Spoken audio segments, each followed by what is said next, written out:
what the effect of the demonstrations have been, and I think it will not help to start to regurgitate those numbers.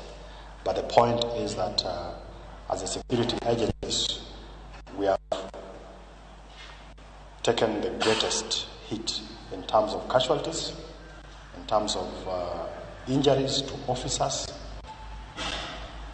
and it is something that we cannot allow to continue.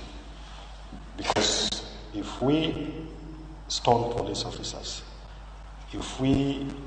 ban police vehicles, if we vandalize police stations,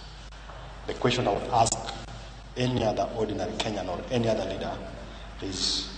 where does that take us? Because naturally, if there's a problem, the first point of call would be a police station, would be a chief's camp, so that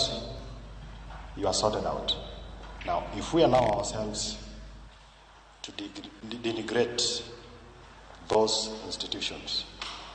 to make it difficult for these hardworking professional Kenyans to discharge their